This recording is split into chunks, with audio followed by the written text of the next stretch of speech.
What's going on, family? It's your boy Sydney and Tori from the Naked Gardener channel. In this video, we're going to show you how to protect your garden from the frost. So each day as we getting closer to the winter seasons, we've been noticing that the temperatures are getting a lot lower at night and the sun is going down a lot earlier. So what we want to do is protect our fall crops so that way it doesn't get any frost damage. Now, some of our crops are frost tender and some of them are frost hardy, and we're going to show you which ones. Are they frost tender like me? Yes, you're so tender. Oh. Now, the difference between a frost tender plant and a frost hardy, your frost tender plants are going to be things like your tomatoes, your peppers, your eggplants, your okras, and things like your squashes, your melons, and also your citrus plants like your oranges, limes, and things of that nature. Those can't stand weather under about 30 degrees. Now for your frost hardy plants are going to be like your brassicas, like your kale, your mustard, your collard greens, your root crops, your broccoli, your cauliflowers, and things of that nature. When you're starting off your seeds and you're ready to transplant them outside, even though most of those plants are going to be a brassica or a frost hardy plant, you still want to harden those off because they're considered tender because they haven't established themselves yet. So what you want to do once you get to when you see at nights it's getting below 32 degrees or below, you want to bring those plants inside. We did that a while back this week where we're showing bringing a lot of our frost tender plants inside the garage shop so that way they be protected from the outside elements. So the first step that we do, and we got this from Jess from Roots and Refuge, is to water your soil, not necessarily your plants. Is water your soil where it's saturated, where it's not soaking wet. You just want to kind of wet it down, and that's going to help insulate the roots and your plants so that way when the frost comes, they'll have that protective coating on there. Another method to protect your garden from the frost is by adding some type of mulch layer. Now with mulch, you can use either a compost, wooded products, straw, hay. I wouldn't recommend using hay because sometimes they have weed seeds in there. We're going to use a organic compost, which is a great mulching benefit for our garden because it's going to keep that heat all in that soil. What you want to do is allow anywhere from 2 to 4 inches layers of whatever type of mulch that you're going to add onto your garden. Before we do this, let's take up some of this. So when applying the mulch,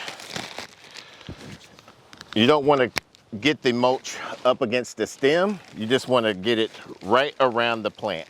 So what we're going to do is just spread most of this compost around and get a nice thick layer to help keep that heat all in the soil to protect the roots.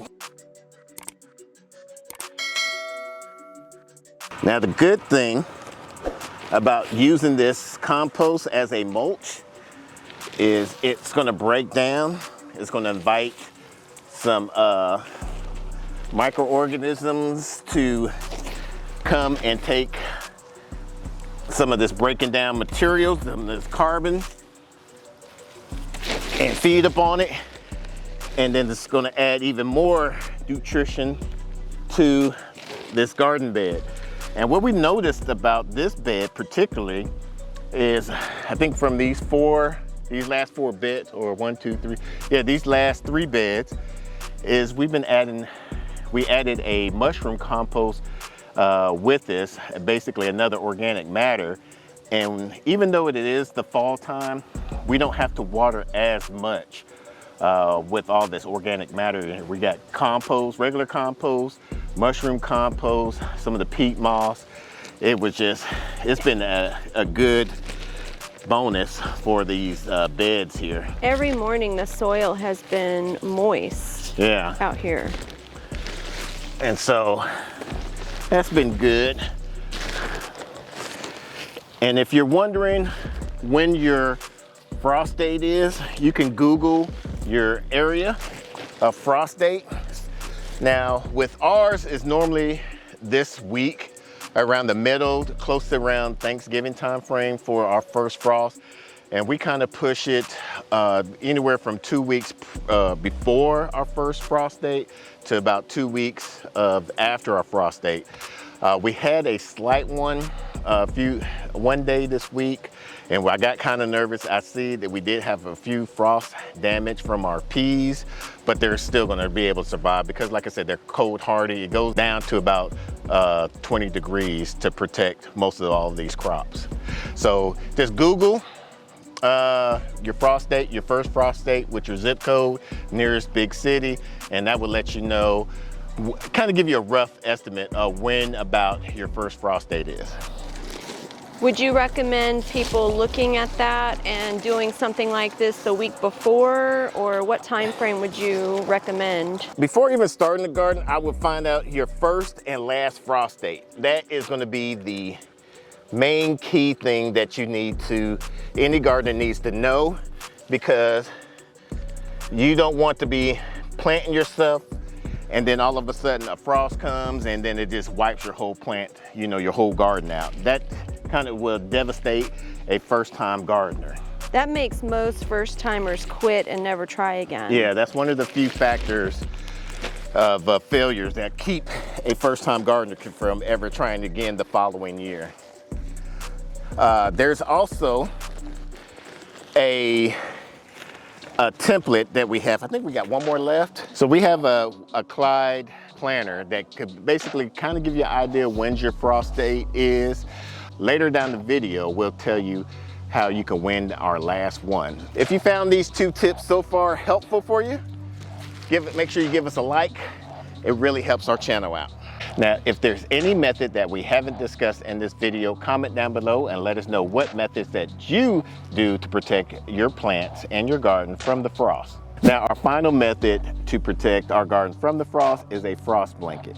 Now, with this frost blanket, what we normally do, if we see the temperature at night is going to get below 32 degrees, we'll cover our garden with this frost blanket. Now, if during the day, if it's still cold, you can keep your garden covered with this. But if it's warm, you don't want to bake your garden. So we're going to show you how we're going to install this. How we're going to install the frost blanket on our beds, we're going to put 2 of these rebars at the beginning of the bed. Then we're going to put another 2 of these rebar at the middle of our beds, and the last 2 at the end of our bed. Then we're going to wrap the frost blanket around the rebar. Oh, you know what? I just had a great idea, babe. Oh, here we go. No, because you have these posts like that. We have a bunch of those tubes. Can't we do that? And then just, because there's enough slack on that to go over it. The tubes. So the Mrs. NG reminded me about using these tubes, leftover tubing that we did with the irrigation. So what we're going to do is we're going to insert these with the rebar and then roll our frost blanket over here and clip it on. Let's see how that works out. This frost blanket is a 6 by 25.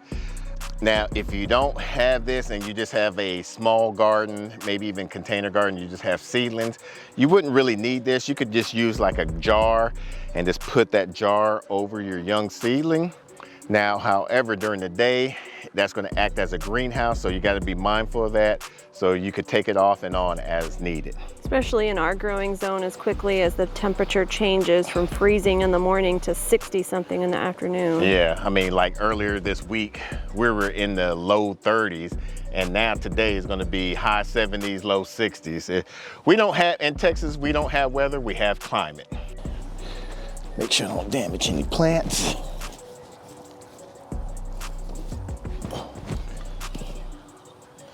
We're just gonna use this clip. Let's do it like that. Yeah, that's pretty good. Good job, babe. Look at you. Look at you, Jaina.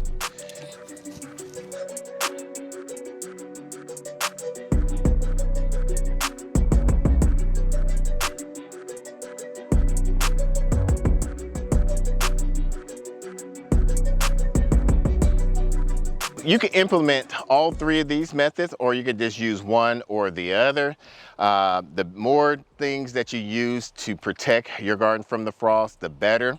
Now, for those that's interested how to get one of those Clyde charts, comment down below and let us know what things you're growing right now and what things are you excited about this fall harvest. Comment down below and we'll pick the winner out of those comments.